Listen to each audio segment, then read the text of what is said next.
Now, one thing I wanted to sort of talk about today was self-awareness.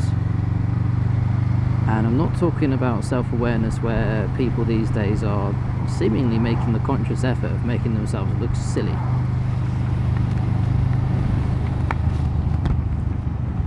I'll just get my wind flappy bit down. Now, I'm not talking about the ridiculous haircuts or the strange fashion statements that people try and make these days. It's all a bit odd. It's important to me to keep an eye on what's in front of you, but also what's behind you, around the sides, everything. I try and keep absolute awareness if I can. And absolute awareness to me is, as I just said, what's going on in front of me, what's going on behind me, who's doing what, and just keeping aware of what's going on around, which does mean moving your head around quite a lot, checking your mirrors and such, and that does distract you from what's going on in front of you. However, that's a very nice bike. It's, how can I put it? If it stops you from dying, then I'm all for it. Uh-oh. Someone's had a bump. Oh well. I'm sure they'll sort themselves out. But yeah, so self-awareness, what's going on around you, keeping yourself alive, all the good stuff. Now, what made me think of this subject is I was down my local shop the other day, getting my lunch for work, because sometimes you're lazy, you don't want to make sandwiches in the morning. And I came out the shop, and there's a row of cars for the car park. And then there's the actual, the driveway, I'd like to call it, where the cars actually move around the car park, and then there's spaces beyond that as well. Now, there was a few empty spaces, so I stood in the middle of these.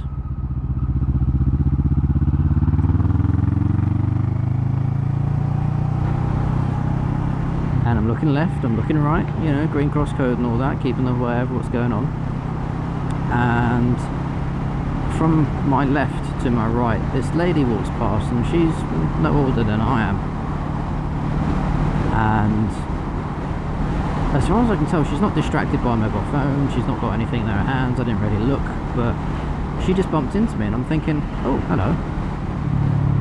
I didn't realise you felt that way about a complete stranger. I just sort of, she just walked past me, didn't say sorry, said nothing. I thought, okay, well, check my pockets quick. Alright, I've still got everything, you know, can't be too careful, some people these days.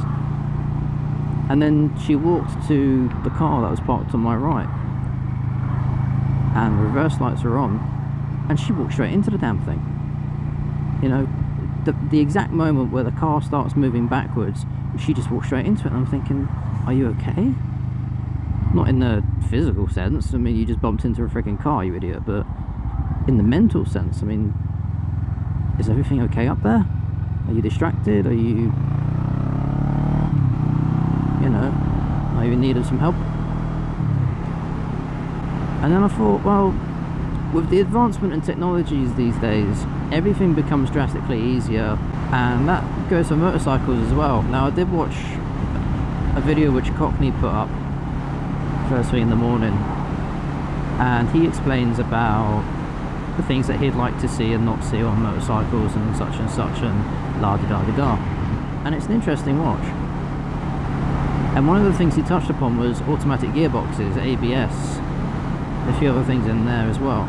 And especially with some of the cruiser models these days, the Grand Tourer models, should I say, they've got automatic gearboxes, cruise control, this, that, you know, everything that a car's getting. And it's only a matter of time until it comes to the point where you don't necessarily need to know how to ride a motorcycle anymore in order to actually ride a motorcycle. Now, I'm not going to set the bar at this sort of like elitist motorcycle level, because not everyone is a GT racer, not everyone's the big fish in a small pond, so to say, but there are instances, and I've seen a few. I got told there was a story actually of a fella getting done by the old Bill cops in my sort of area, because they found his YouTube channel and he was putting stunts, wheelies, speeding all the time, you name it basically. He was just riding like a dick. And oh, hello, that's very nice. It's very nice indeed. And where was I going with that? Yeah, it's one thing to ride stupid, it's another thing to ride without a clue, which can also be riding stupid. And no doubt we've all seen that individual who drives a car and they've got no freaking idea what's going on. They make mistakes, they do silly things, and they show that they've not actually learnt much aside from just how to make the car go backwards and forwards and left and right. Left and right is a stretch sometimes. And it got me thinking, at what point a motorcycle is going to get like this? You know? Just do that. At what point are we going to see people jumping on automatic motorcycles, larger bikes, smaller bikes, and just not having a bloody clue how to operate a damn thing? And I'm sure some of you feel the same way about, that's incredibly creepy. Oh, okay. It's, yeah, it's something to think about, isn't it? How long until we get clueless people riding motorcycles and putting themselves in danger? We've got a few laws over here, such as you do your CBT, which is your basic training, and you're allowed to ride on that, I want to say, a half license for the best part of 2 years. Now, you don't need to go through your theory to understand what the road is or anything like that. Any of these signs, I mean, I can see that's 50 mile an hour, bam, I'm doing 50. But you can just spend half a day jumping on a motorcycle and off you go.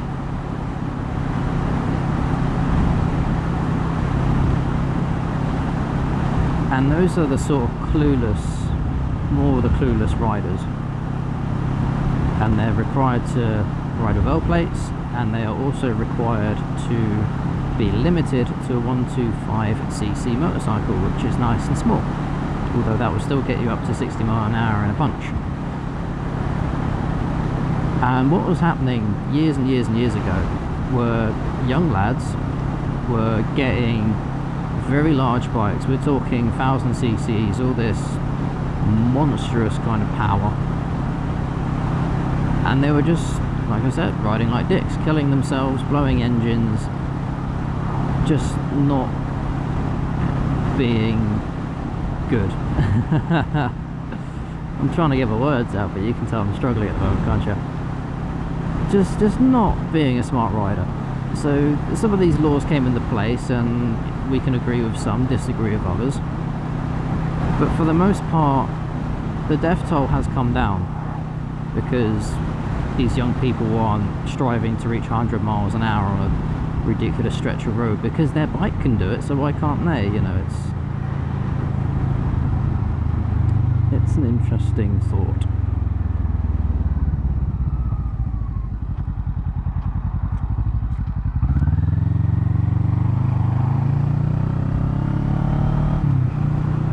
So if we all rode, or if we all learned to ride with automatic gears, cruise control and the lark,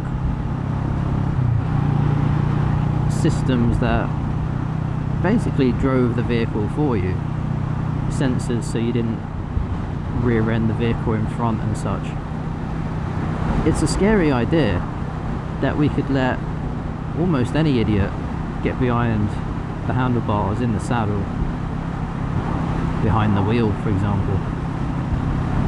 And again, you know, I mean, I'm not saying not everyone has a right to drive and ride, because everyone does. It's just there's a level of education there first, and there is a requirement that you need to be capable of riding the vehicle you're riding, driving the vehicle you drive. At the end of the day, these are machines, and we are ultimately in control of these machines. Now, if for whatever reason we lose control, that's when things go wrong, and that's where people's lives come into account. So where do we set the bar here? Do we make vehicles completely autonomous, if that's the right word, automatic, so we don't have to do a damn thing, we could just push a button and say I want to go there? and it will take us there? Or should you at the very least know how to operate the vehicle, regardless of it being automatic, in order to actually use the vehicle? I'll leave that question to you guys, and I'm going to say, have a good one. Ta for now.